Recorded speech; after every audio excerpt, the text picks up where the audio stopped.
యేసుక్రీస్తు వారి యొక్క మొదట రాకడను గురించిన సందేశముగా మనమందరము వింటూ ఉన్నాం. అడ్వెంట్ అనగా రాకడ. ఆ రాకడ అంశములను ధ్యానం చేసుకునేటువంటి కాలం. యేసుక్రీస్తు వారి యొక్క మొదటి రాకడను, రెండవ రాకడను, ఆయన చేసేటువంటి కార్యములను ధ్యానం చేసుకునేటువంటి మండల కాలముగా ఈ కాలాన్ని మనము నిర్ణయించుకుని ఉన్నాం. ఈ దిన పరిశుద్ధ లేఖన భాగమును చూసినట్లయితే దేవుడు ఆ యొక్క యేసుక్రీస్తు వారి ద్వారా కలగ చేస్తూ ఉండినటువంటి విడుదల సమాచారమును ధ్యానము చేసుకుంటూ ఉన్నాం. ప్రార్థించుకొని ఆ యొక్క ఏ విడుదల మనకు అనుగ్రహిస్తాడో వాటిని ధ్యానించుకుందాం. ప్రేమ నమ్మకం కలిగిన మా పరలోకపు తండ్రి, మీ పరిశుద్ధ నామమునకు వందనములు. మీ ఆత్మ, మీ కాపుదల, మీ ఆశీర్వాదము, మేలులు సమృద్ధిగా నీ బిడ్డలమైన మాపైన మీరు కుమ్మరించి కరుణా కటాక్షములకు పాత్రునిగా చేయమని, దీవెనలతో నింపి నడిపి సంరక్షించమని, పరిశుద్ధమైన మేలుల చేత ఆదరించమని యేసు నామమున ప్రార్థించి వేడుకుంటున్నాం పరమ తండ్రి. ఆమేన్. ప్రియులారా, ప్రభు అయినటువంటి యేసుక్రీస్తు వారు ఈ భూమి మీదకి వచ్చిన తర్వాత ఆయన చేసేటువంటి కార్యముల గురించి భక్తుడైనటువంటి యెషయా ద్వారా మనకు తెలియజేస్తూ ఉన్నారు. మలాకీ గ్రంథం నుండి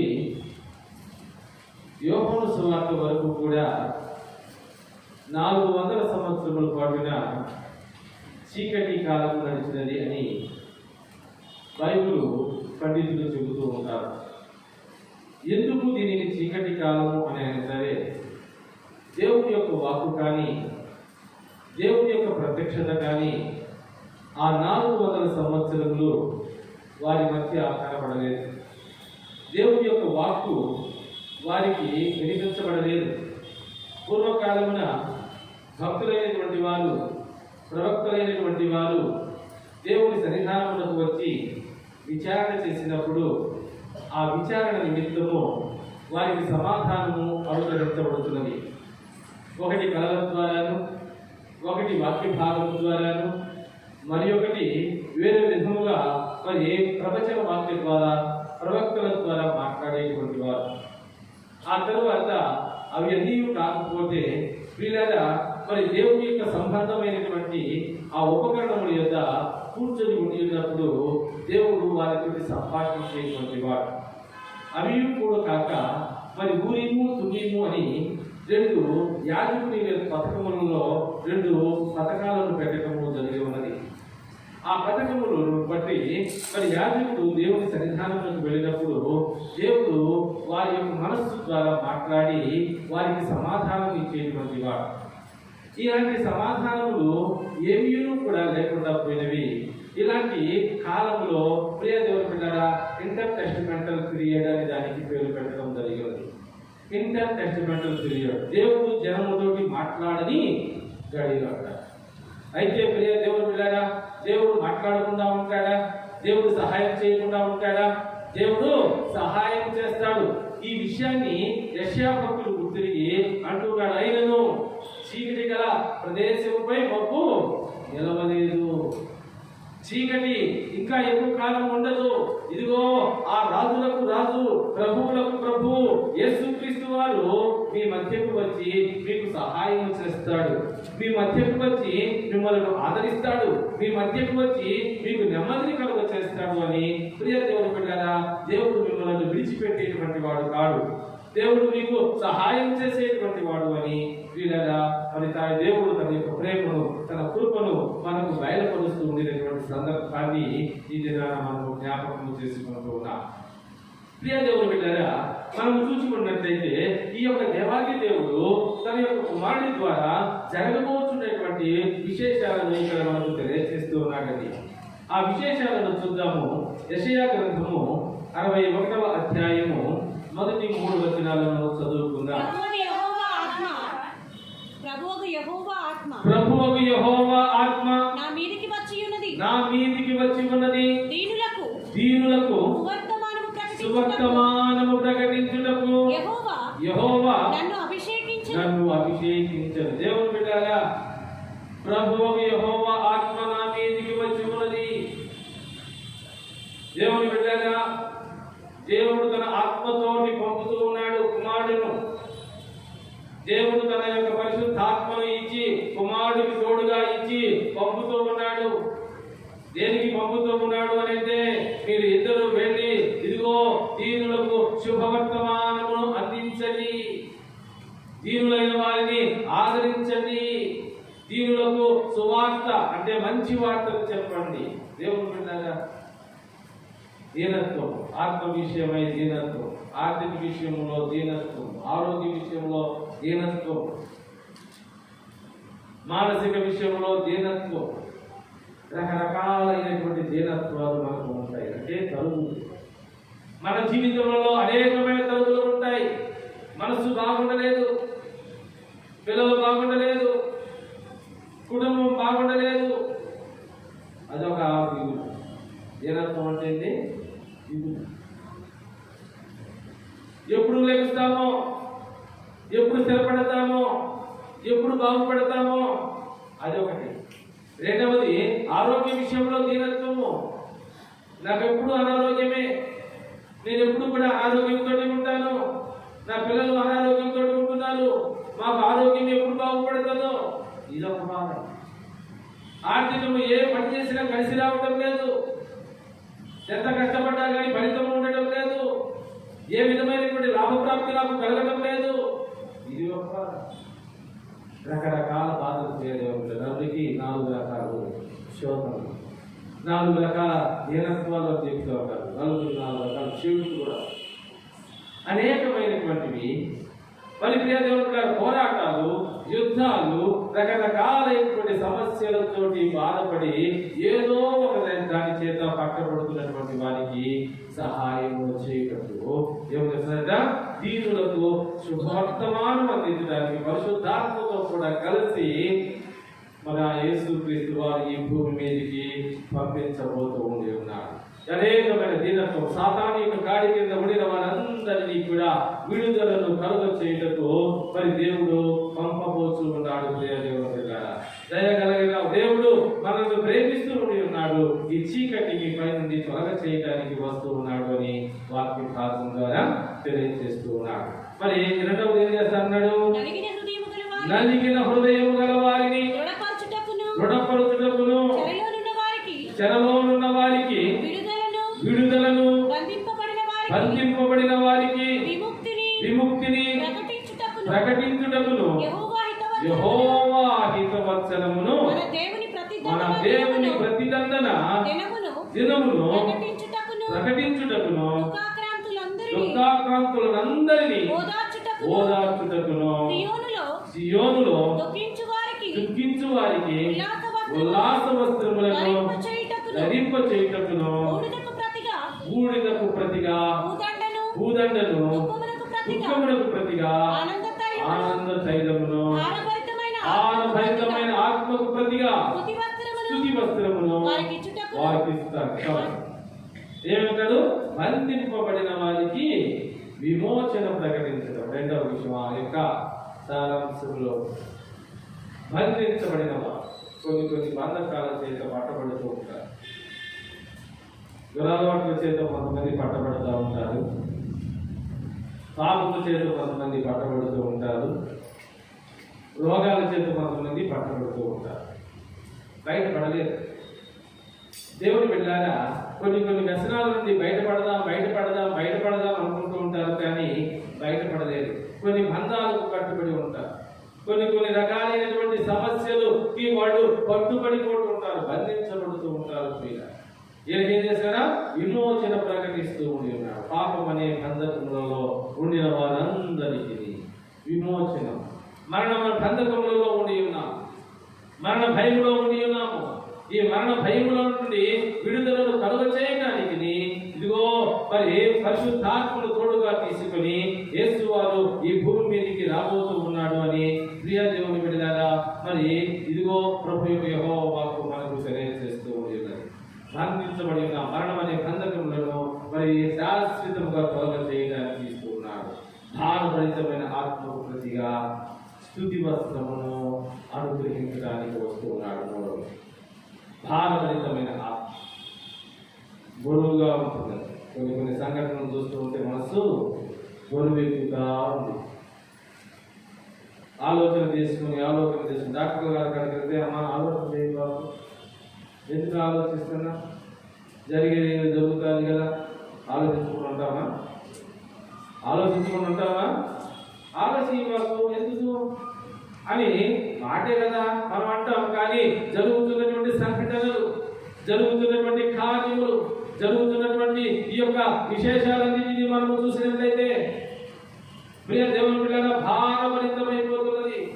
ప్రయాసములతోటి ఉంటూ ఉన్నాము. ఈ భారము మోసుకుని పోలేకపోతూ ఉన్నాము. దుఃఖ భారము, వయోభారము, మరణ భారము, రకరకాల భారాలు మనపైన ఉండి ఉన్నవి. దుఃఖించవారికి ప్రతిగా, భారభరితమైన ఆత్మకు ప్రతిగా స్తుతి వస్త్రమును ధరించును. దుఃఖించు వారికి ఉల్లాస వస్త్రములు ధరింపజేయును ప్రభు సన్నిధి. దుఃఖించు వారికి ఉల్లాస వస్త్రములు ధరింపజేయును ప్రభు సన్నిధి.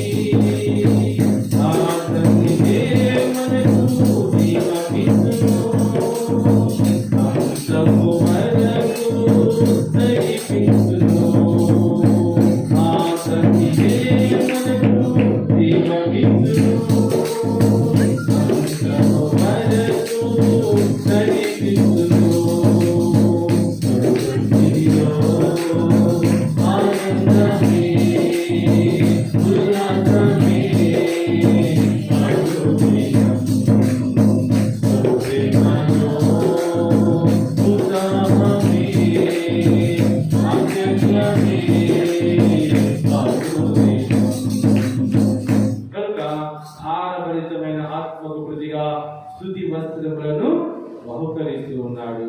దేవుని బిడ్డలారా, మరి ఆ స్తుతి మనకు, మరి దేవుని స్తుతి చేస్తూ దేవుని బిడ్డలారా ఆ దీవెనలన్నీ పొందుకుంటా ఉన్నారు. దేవుడిని కనపరుస్తున్నప్పుడు, ఈ శుభవర్తమానమును బట్టి దేవుడిని స్తుతి చేస్తున్నప్పుడు దీనులకు శుభవార్త అందించబడుతూ ఉన్నది. వారు బంధింపబడిన వారికి విమోచించబడతారు. భారభరితమైన ఆత్మకు ప్రతిగా స్తుతి వస్త్రము బహుకరించబడుతున్నది. మూడో విషయం, నాలుగో విషయం ఏంటో తెలిసిన చదవబడిన వాక్య భాగంలో నీతి అను మస్తకి వృక్షములు అను యెహోవా నాటిన చెట్లనియు వారికి పేరు పెట్టబడతారు. భయపడకండి, దేవుడు మీకు తోడుగా పంపుతున్నాను. ఇదిగో ఈ దేవుడిని కూడా యెహోవా ప్రభువాత్మ దీనిలో శుభవార్తను ప్రకటన చేయడము ప్రభువాత్మను అభిషేకించిందని చెబుతుంది కదా. అంటే అభిషేకంతో తండ్రి మరి కుమారుడును మరి పరిశుద్ధాత్మను కలిపి పంపుతూ ఉన్నాడు. తండ్రి అయిన దేవుడు తన యొక్క కుమారుడును తన యొక్క పరిశుద్ధాత్మను కలిపి మన మధ్యకు పంపి మనలను నీతి అను మస్తకి వృక్షము అనే నాటబడినటువంటి జనాంగముగా మనలను చేయించు ఉండి ఉన్నాడు. మస్తకి వృక్షము అంటే సింధూర వృక్షము అని అర్థం. మస్తకి వృక్షం అంటారు. ఇది వైద్యపరమైనటువంటి వాటికి మంచిగా ఉంటుందండి. అంతేకాకుండా బైబిల్ గ్రంథాన్ని మనం పరిశోధన చేసినప్పుడు ఈ మస్తకి వృక్షం కింద దేవుడు కొన్ని కార్యాలు చేశాడు. దేవుడు ఈ మస్తకి వృక్షానికి కొంచెము విలువలు ఇచ్చి ఉన్నాడు. అలాగని చెప్పేసి మస్తకి వృక్షాన్ని తెచ్చి ఇంట్లో పెట్టుకుని పూజ చేయమని కాదండి. మస్తకి దేవుని సన్నిధానములకు తీసుకొని రాబడినటువంటి మస్తకి వృక్షము అంటారు. అంటే సింధూర వృక్షము. ఇది పాలస్తీనా దేశంలో అతి తక్కువగా పండేటువంటి, మరి మనకి ఇక్కడ ఎర్రచందనం ఏ విధంగా అయితే ఉంటూ ఉన్నదో దాదాపుగానే ఈ సింధూర వృక్షము పాలస్తీనా అరణ్య ప్రాంతంలో ఎక్కువగా పెరిగేటువంటిది. దీనికి మరి ఒక పేరు పెట్టాడు. అంటే యెహోవా చేత నాటబడిన మస్తకి వృక్షములు అని చెప్పేసి వారికి పేరు పెడతాడు. ఎవరు? తండ్రైన దేవుడు తన కుమారుడైన యేసుక్రీస్తు వారి ద్వారాను పరిశుద్ధాత్మ ద్వారాను ఈ కార్యము చేస్తానని పంపుతూ ఉన్నాడు.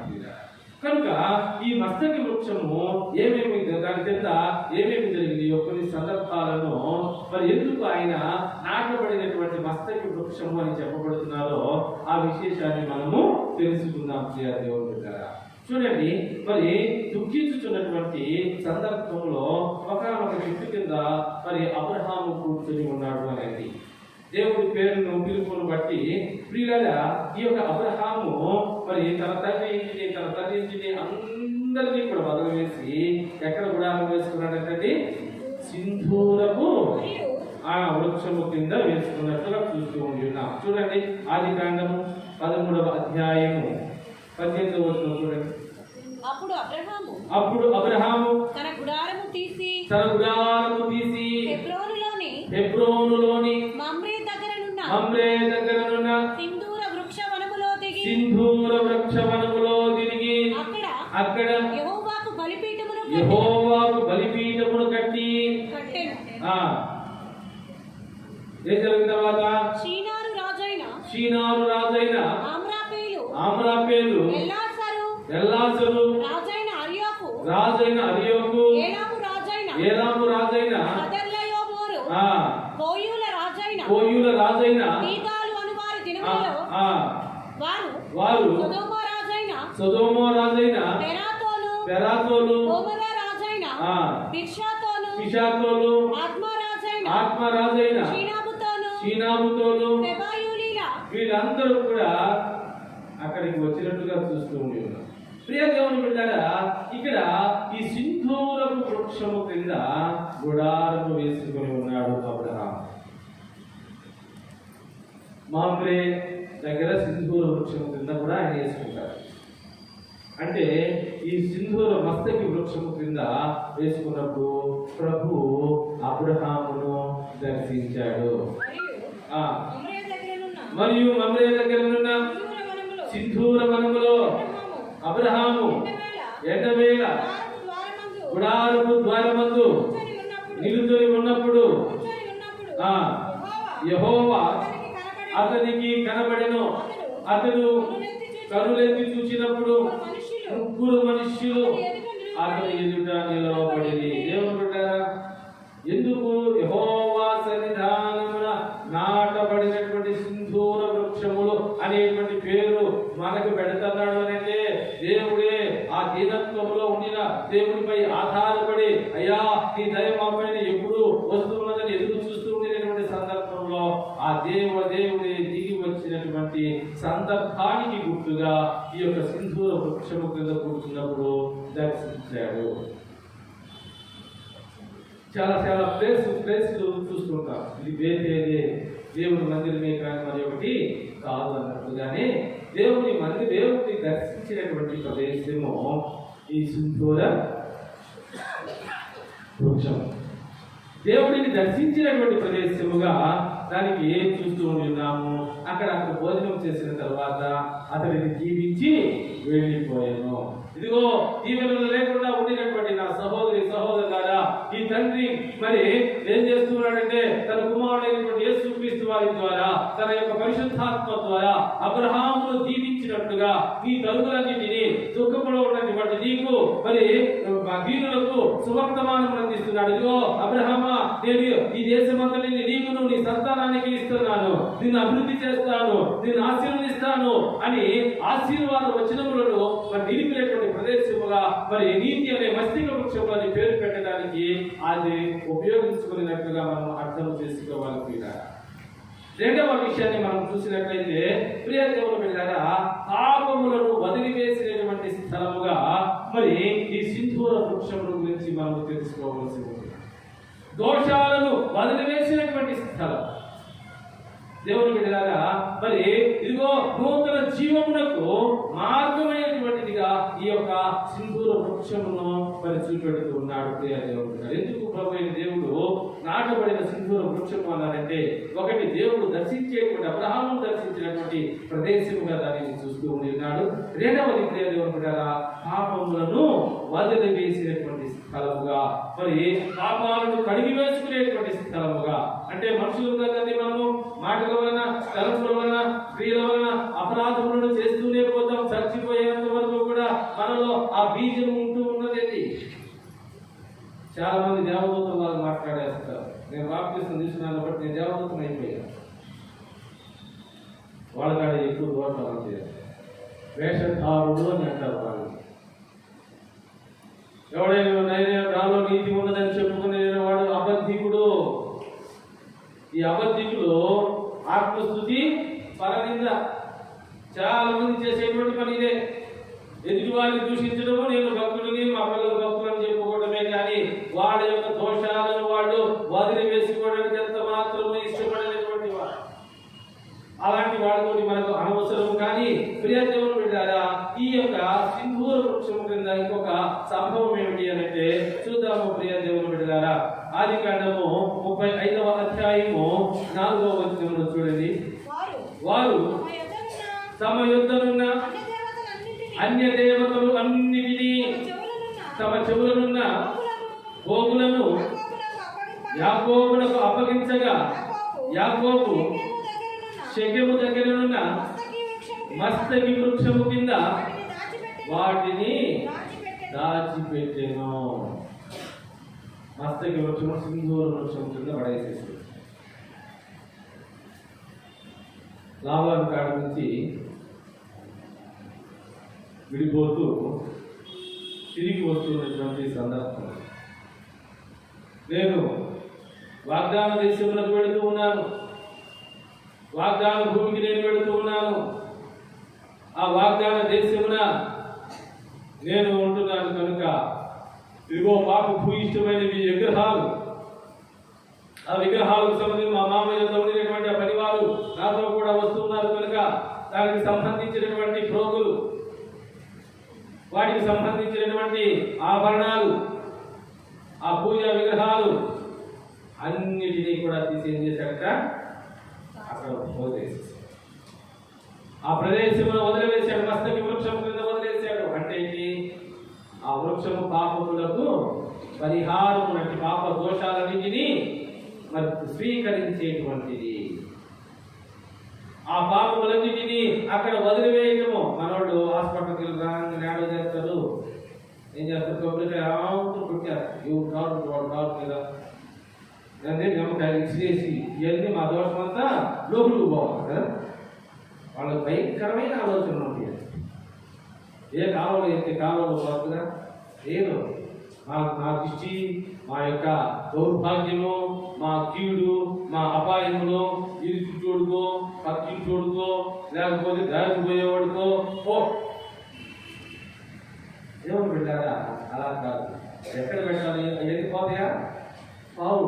వాటిని స్వీకరించేటువంటి వాడు. నీ దోషములను, నీ అపరాధములను, నీ యొక్క ఉండినటువంటి నీకున్నటువంటి సమస్త అపాయములను కూడా మునింగి వేసేటువంటి వాడు దేవుడు అని చెప్పేసి మరి యాకోబు గుర్తు పెట్టుకొని, ఇదిగో ఆ విగ్రహార్పితమైనటువంటి వాటన్నిటిని, ఆ విగ్రహాలన్నిటిని ఆ మస్తకి వృక్షము కింద మరి వదిలివేసినట్టు, పాపాలను వదిలివేసేటువంటి స్థలంగా ఆ స్థలానికి దేవుడు అక్కడ పేరు పెట్టడం జరిగింది. మూడవ సంభవం ఏంటి అని అంటే, ప్రియ దేవుని బిడ్డలారా, దేవుడే తోడుగా ఉండి నడిపించేటువంటి సంభవం.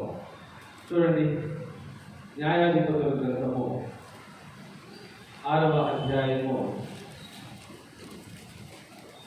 11వ వచనం నుండి చదువుతున్నా. యెహోవా దూత వచ్చి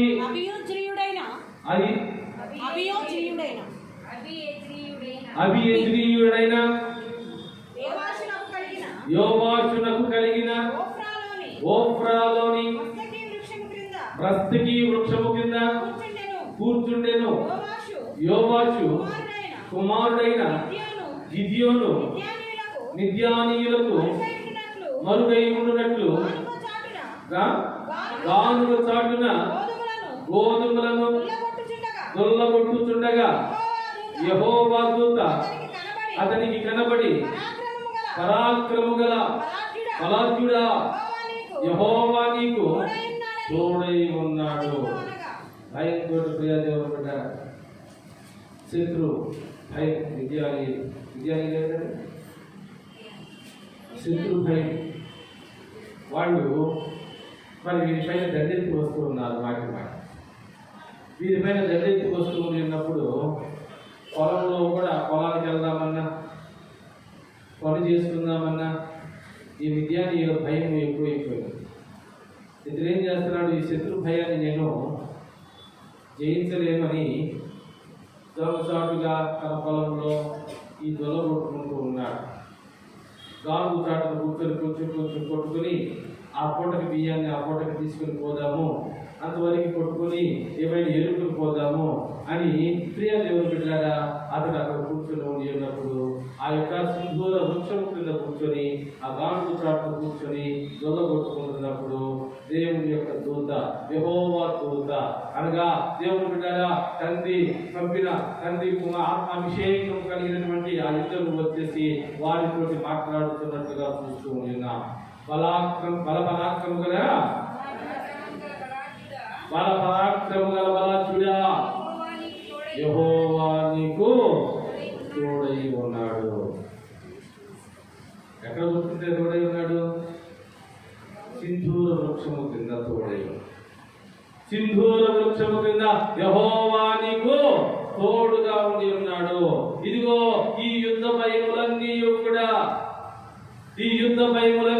కూడా నీకు తొలగ చేస్తూ ఉన్నాను. ఒక మట్టి కొండలు పగలగొట్టినట్లుగా ఆ మిద్యానీయ శత్రువులందరినీ కూడా నీవు పగలగొడతావు. చదువుతుంది ఎలా పగలగొడుతున్నాడు? నా గిద్యోను చిత్తము నా ఏలినవాడ యెహోవా మాకు తోడై ఉండిన ఎడల ఇది అంతయు మాకు ఎందుకు? యెహోవా ఐగుప్తులో నుండి మమ్మల్ని రక్షించనని చెప్పుచు మా పితరులు మాకు వివరించిన ఆయన అద్భుత కార్యములన్నీ ఏమాయను? యెహోవా మమ్మలను విడిచిపెట్టి మిద్యానీయుల చేతికి మమ్మలను అప్పగించనని అతనితో చెప్పెను. అంతటా యెహోవా అతని తట్టు తిరిగి బలము తెచ్చుకొని వెళ్ళి మిద్యానీయుల చేతిలో నుండి ఇశ్రాయేలీయులను రక్షింపుము, నిన్ను పంపినవాడు నేనే అని చెప్పగా అతడు చిత్తము నా ఏలినవాడ దేని సహాయం చేత నేను ఇశ్రాయేలీయులను రక్షింపగలను? నా కుటుంబము మనిషే గోత్రములో ఎన్నికలేనిదయ్యా. నాకే యోగ్యత ఉన్నది? నాకే బలం ఉన్నది? బల పరాక్రమం గల బలాఢ్యుడా నువ్వు నాకు చెబుతూ ఉన్నావు. మిద్యానీయులను జయిస్తానని చెబుతున్నావు. నాకున్న బలం ఏంటి? దేవుడు తోడుగా ఉండినప్పుడు ఎవడి బలము అవసరం లేదండి. దేవుడు నీకు తోడుగా ఉండినప్పుడు ఏ శక్తియో నిన్ను ఆపలేదు. ఇదిగో నా కుటుంబం ఏ పాటిది, నేను ఏ పాటి వాడను, నాకు ఏలాంటి బలం ఉండి ఉన్నది అని చెప్పేసి గిద్యోను భయపడుతున్నప్పుడు దేవుడు వాగ్దానం చెబుతున్నాడు. చెప్పు, అందుకు యెహోవా అయిననేమి నేను నీకు తోడయ్యుందును కనుక ఒకే మనుషుని హతము చేసినట్లు మిద్యానీయులను నీవు హతము చేయదమని సెలవిచ్చెను. అందుకతడు నా ఎడల నీకు కటాక్షం కలిగిన ఎడల నాతో మాట్లాడు అని నేను తెలుసుకున్నట్టు నాకు ఒక సూచిక చెప్పుకున్నాను. దేవుడు బిడ్డలారా ఎక్కడ కూర్చున్నాడు? ఇతడు మస్తకి వృక్షము కింద కూర్చొని ఉన్నాడు. ఇక్కడ చాలా సంభవాలు జరిగి ఉన్నవి. కానీ ఈ యొక్క యెషయా గ్రంథము 61వ అధ్యాయము మొదటి 3 వచనాలలో దేవుడు ఈ 3 సంభవాలను చూపెడుతూ ఉన్నాడు.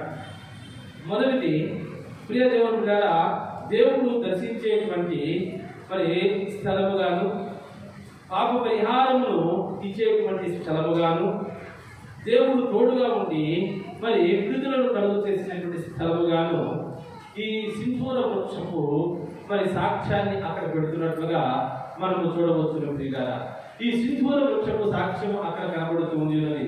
అందుకని అంటున్నాడు, ఇదిగో దీనులకు శుభవర్తమానము, మరి బంధింపబడిన వారికి విమోచన, ఆ ఆడబడితమైన ఆత్మకు స్థుతి వస్త్రములను చెల్లించడానికి, ఇదిగో దేవుని సన్నిధానంలో నాటబడినటువంటి వారిగా మనల్ని చేయటానికి ఈ తండ్రి అయినటువంటి దేవుడు తన పరిశుద్ధాత్మని ఇచ్చి తన కుమారుడును మనకు పంపుతూ ఉన్నాడు అని వాక్య భాగం ద్వారా తెలియజేస్తున్నాడు.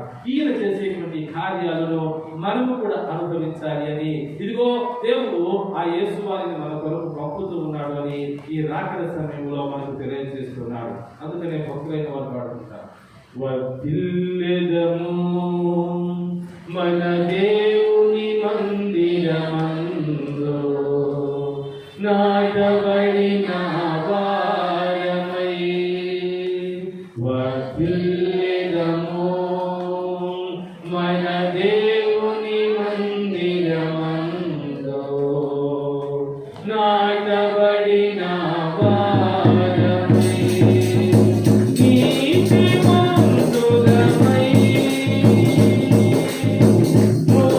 మూవేయుదము,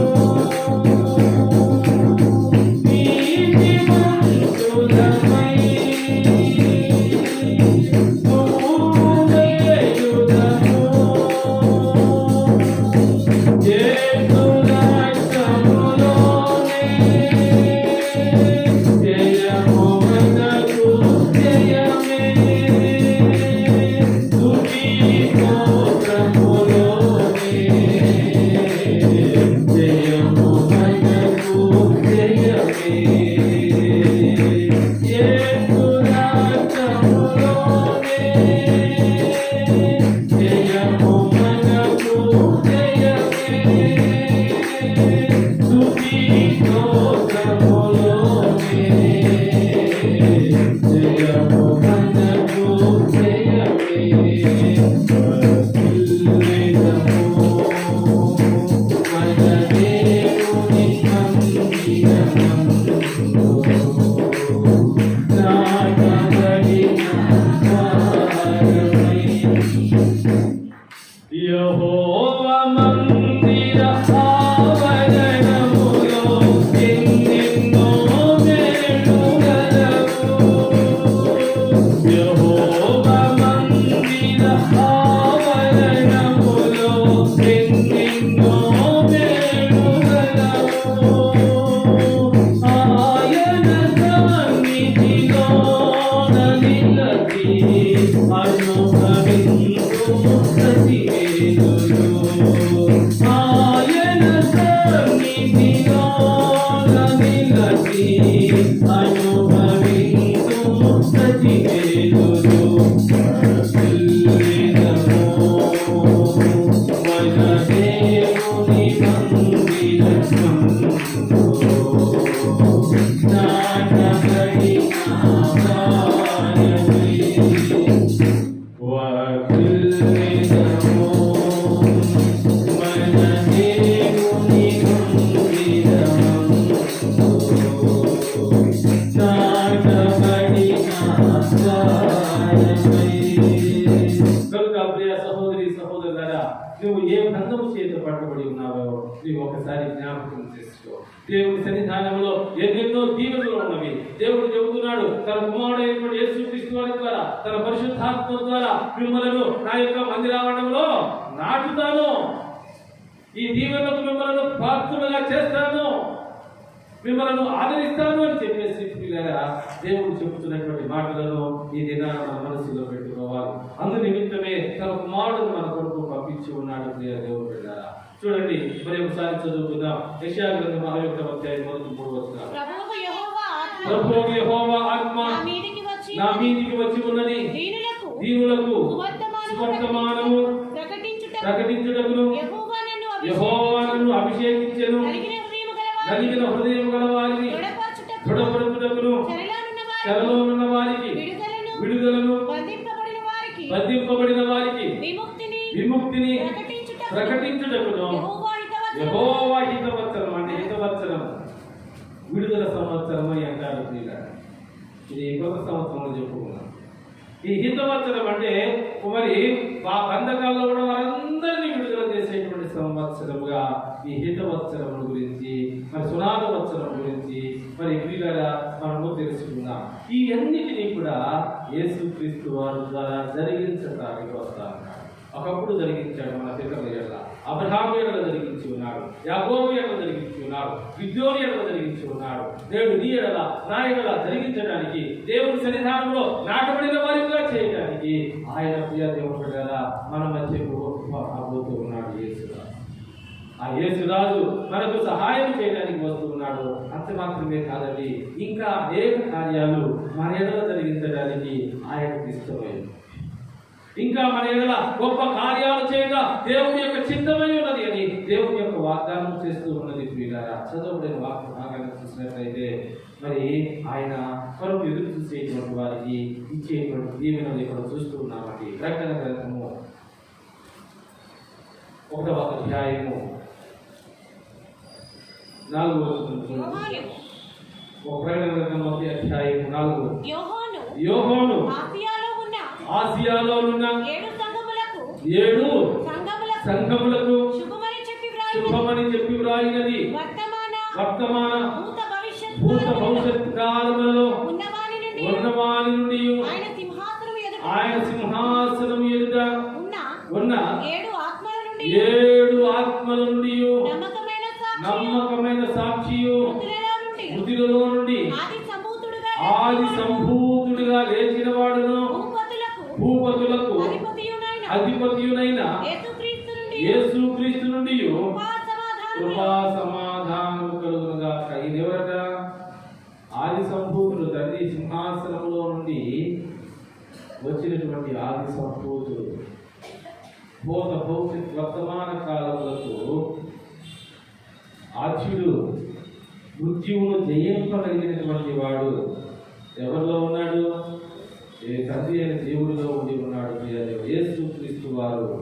ఈయన మనల్ని ఏం చేయడానికి పంపుతున్నాడట? తండ్రి మనలను ప్రేమించుచు తన రక్తము వలన మన పాపముల నుండి మనలను విడిపించిన వాని మహిమయు ప్రభావమును యుగ యుగములు కలుగునుగాక. ఆమేన్. ఆయన మనలను తన తండ్రియగు దేవునికి ఒక రాజ్యముగాను యాజకులుగాను చేసెను. దేవుడికి మన ఎందుకంటే ఆయన వస్తుంది, ఒక రాజ్యముగాను యాజకులుగాను చేశాను. మనం ప్రతికంతా మనందరం పరలోక రాజ్యానికి వారసులుగా, పరలోక రాజ్యంలోనికి వారసులుగా, యాజకులుగా మనము ఉంటూ ఉన్నాము. దేవుడిని స్తుతిస్తూ, దేవుడిని ఘనపరుస్తూ ఆ రాజ్యాన్ని అనుభవించేటువంటి వారిగా, ఆయన పేరును చెప్పుకొని బ్రతికేటువంటి వారిగా చేయుటకు మనందరం విడుదలను పొందడానికి ఈ యొక్క మృత్యుంజయుడైనటువంటి యేసుక్రీస్తు వారు మన కొరకు కనబడుతూ ఉన్నాడు. ప్రియ దేవుని బిడ్డలారా, కనుక ప్రియ దేవుని బిడ్డలారా, మన పైన ప్రేమ ఈ భూమి మీద ఈ కార్యములను చేయడం మాత్రమే కాదు, కానీ పరలోక రాజ్యంలో దేవుని యొక్క సింహాసనం ఎదుట యుగ యుగములో జీవించేటువంటి క్రమము యేసయ్య ద్వారా జరిగించటము దేవుని యొక్క దయగలిగిన చిత్తమై ఉన్నది. ఆ తర్వాత ఇదిగో ఆయన మేఘారూఢుడై వచ్చుచున్నాడు. ప్రతి నేత్రము ఆయనను చూచును, ఆయన పొడిచిన వారును చూచుదురు. భూజనులందరూ ఆయనను చూచి రొమ్ము కొట్టుకుందురు. అవును, ఆమేన్. భూజనులందరూ ఆయన చూసి, అయ్యో ఈ శుభవర్తమానము మాకు వచ్చినప్పుడు మేము ఎందుకు ఆయన మంది రావడంలో మేము నాటబట్టకపోతే, ఈ శుభవచనం మా ఎందుకు వచ్చినప్పుడు ఎందుకు మేము నిర్లక్ష్యం చేస్తుంది, ఆయనకు వ్యతిరేకంగా కాలు లేపితివి, ఆయన ఎందుకు పొడిచితివి, ఆయన అవమానపరిచితివి. భూరాజులందరూ కూడా రొమ్ము కొట్టుకుంటారట ఆ సమయంలో. అయితే నాటబడిన నా సహోదరి, నా సహోదరులారా, ఆయన మందిరావరణంలో నాటబడిన నీవు రాజులైన యాజక సమూహముగా దేవుని సొత్తైన ప్రజలుగా నీవు చేయబోతూ ఉన్నావని, దేవుని యొక్క బిడ్డలుగా మార్చివేయబడుతున్నావు అని మరి పిల్లగా ఈ యొక్క శుభవర్తమానము యేసు ద్వారా నువ్వు తీసుకుని వస్తున్నావు. జీవమును మరణమును ఎదురు పెడుతూ ఉన్నాననే ఒక సందర్భంలో తండ్రి దేవుడు అంటున్నాడు, నువ్వు దేనిని ఎదుర్కొంటావో అది తీసుకుంటారు. దేవుడైతే నిన్ను చూస్ చేసుకుంటున్నాడు, నిన్ను ఏర్పాటు చేసుకుని తన సన్నిధానానికి పిలుస్తూ ఉన్నాడు. కానీ ఆయన పిలుపుని విని నీవు యోచించకపోయినట్లయితే ప్రియ దేవుని బిడ్డలారా, ఇప్పుడైనా ఆయన రాజ్యానికి వారసుడుగా, ఆయన ఇస్తున్న విడుదలకు వారసురాలుగా నీవు ఉండకపోయినట్లయితే ప్రియ సహోదరి సహోదరులారా, ఇక చేయగలిగింది ఏమిటి? దేవుడు జీవాన్ని మరణాన్ని ఎదురు పెడుతూ ఉన్నాడు. దాన్ని ఆయన పిలిచిన వారు ఆయన చూస్తూ ఉన్నారు, వాళ్ళు రొమ్ము కొట్టుకుంటున్నారు అని ప్రకటన గ్రంథంలో రాయదు. లేదా రొమ్ము కొట్టుకునేటువంటి స్థితిలోకి వెళతావా, లేదా ఇదిగో ఆయన యొక్క రాజుగారి యాజక సమూహంగా ఉంటావా, తేల్చుకోవాల్సినదిగా నీకు దేవుడు ఈ దినాన ఛాయిస్ ఇస్తూ ఉన్నాడు. యేసుని పిలుపు వినియోనిక యోగింపేలా,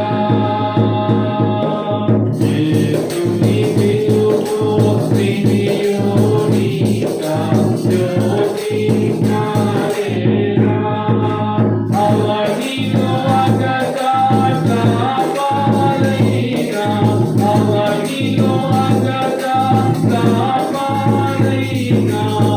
అద్భుత శాంతి ఆత్మకునిలలో, అద్భుత శాంతి ఆత్మకునిలలో, ప్రతినాకి యేసుని యోగకు సంబంధుతున్నాడు.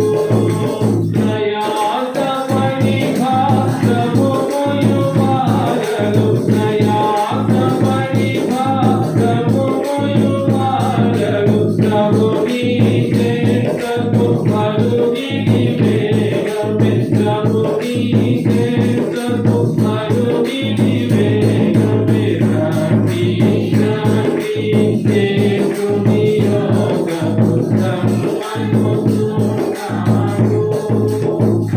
ఈ కార్యములు చేస్తారని చెప్పాడు కదా. ఇదిగో మరి వీరులకు సువర్తమానం అందిస్తారంటున్నాడు. వృక్షం నాటబడిన వృక్షాలని చెబుతున్నాడు కదా. రాజు అయిన యాజక సమూహంగా చేయడానికి యేసుక్రీస్తు వారు ఆత్మాభిషేకుడై పరిశుద్ధాత్మతో కూడా కలిసి వస్తారని యెషయా ప్రవక్త 61వ అధ్యాయంలో మనం తీసుకున్నాం కదా. ఆ మాట నెరవేర్చడానికి మార్గమును సిద్ధపరిచేటువంటి క్రమం దేవుడు చేశారు. ఇదిగో దేవుడు వాగ్దానము చేసినటువంటి ఆ వాగ్దానం నెరవేర్చబోతున్నాను. అందుకు ఒక యాజకుని కుటుంబాన్ని దేవుడు ఎన్నుకుంటూ ఉన్నాడు. దేవుని బిడ్డ, ఈ ప్రకటన మీరు చేయాలి. దేవుని ఆలయంలో మరి ఈ కార్యక్రమం చేయాలి. ఆ కుటుంబం ఏంటంటే ఎలిజబెత్ జకర్యాల కుటుంబం. దేవుడు ఈ ఎలిజబెత్ జకర్యాల కుటుంబము యాజక కుటుంబంగా ఉండేది, అంటే దేవి కుటుంబంగా ఉండేది, పాటగార కుటుంబం.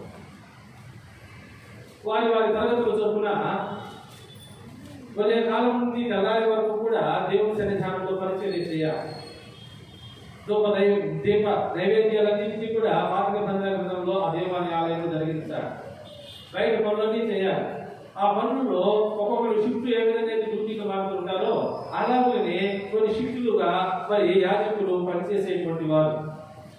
మరి ఇతని తరగతి చొప్పున జకర్య మరి తరగతి చొప్పున ఆయన షిఫ్ట్ వచ్చేసింది. ఆ షిఫ్ట్ లో ఆయన యాజక ధర్మము చేస్తూ ఉండేట్టుగా దేవుడి దూత అతనికి వచ్చి ప్రత్యక్షమవుతున్నది.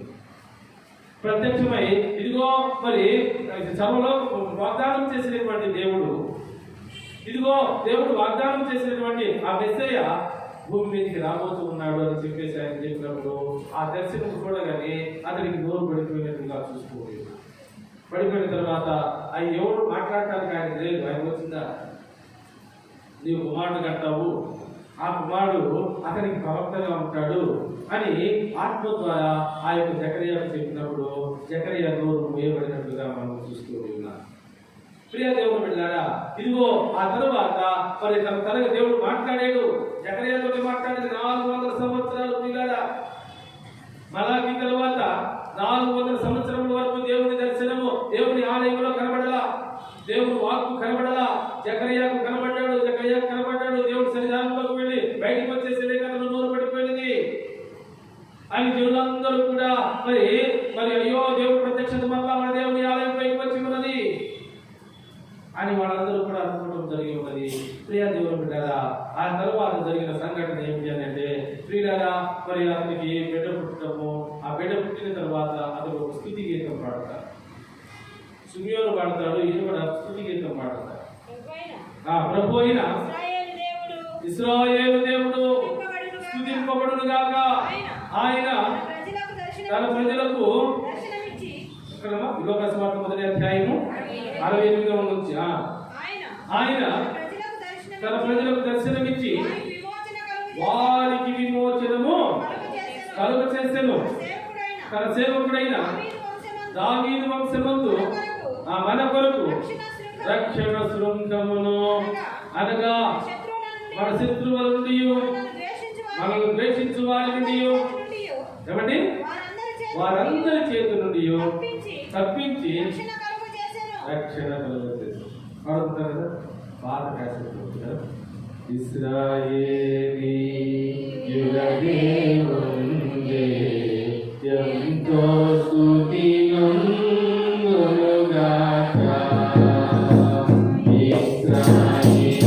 ఇశ్రాయేలీయుల దేవుడే ఎంతో స్తుతి నొందునుగాక.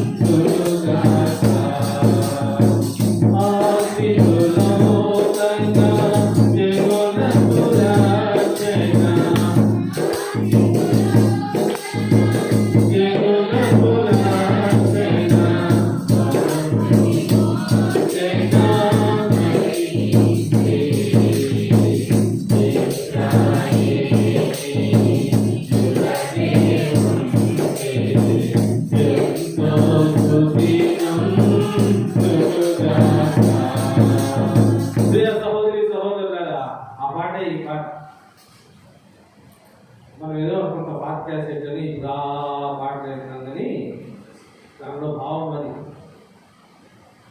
పిల్లలేమో స్పీడ్ పోతున్నారు కానీ అప్పుడు వాళ్ళు భావయుక్తంగా ఈ యొక్క జకరియా స్తుతి గీతాన్ని వాళ్ళు వాడారు.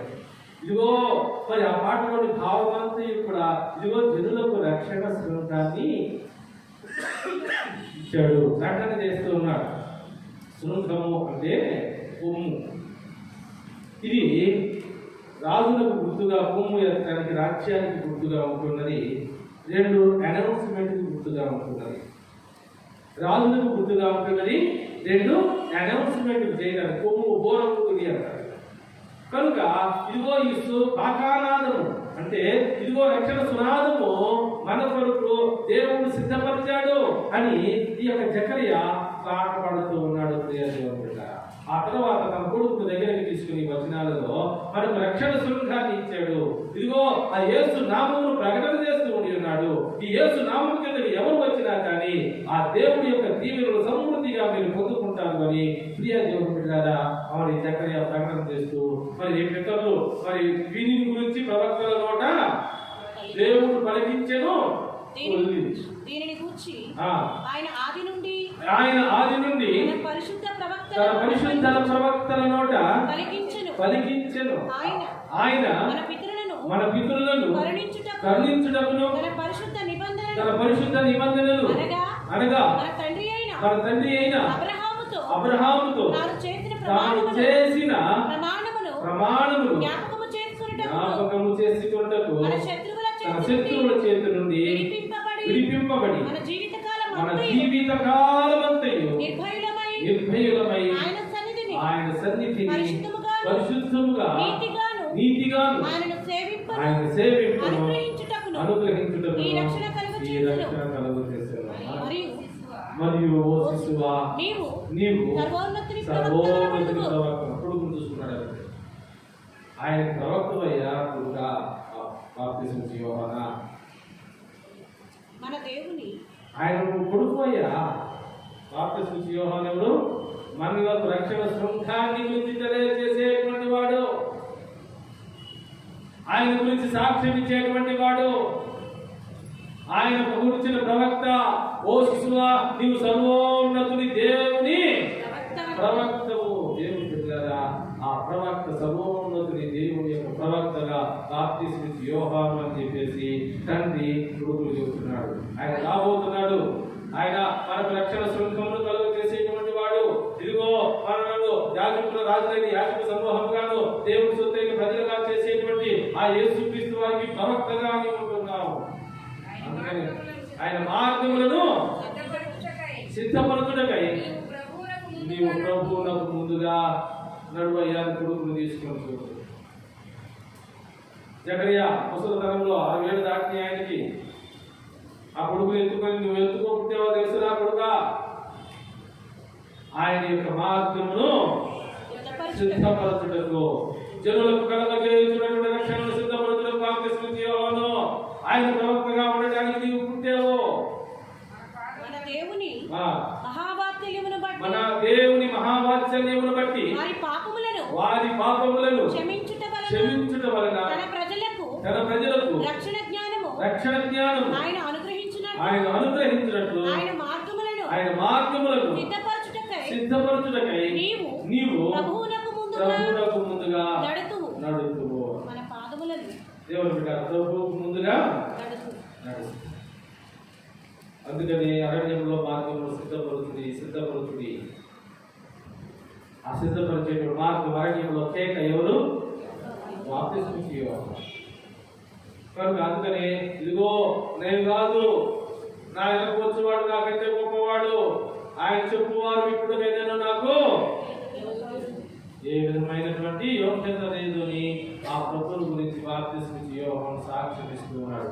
ప్రియ సహోదరి సహోదరులారా, ఆయన చెప్పినట్లుగానే ఆ యొక్క దీనులకు శుభవార్తను అందించడానికి, బంధింపబడిన వారిని విమోచించడానికి, భారభరితమైన ఆత్మకు ప్రతిగా స్తుతి వస్త్రమును ఇదిగో ఏ దేవుని సన్నిధానంలో నాటబడినటువంటి మస్తకి వృక్షమును సింధూర వృక్షం వారి పేరు పెట్టుటను, దేవుని యొక్క దీవులన్నీ అనుభవించేటువంటి వారిగా చేయుటను యేసు వారు ఆత్మాభిషేకంతో అనగా పరిశుద్ధాత్మతో కూడా కలిసి మన మధ్యకు వస్తూ ఉన్నాడు అని ప్రవచించిన ప్రవచనము ఇదిగో నెరవేరినట్లుగా మనం చూస్తూ ఉండి ఉన్నాం.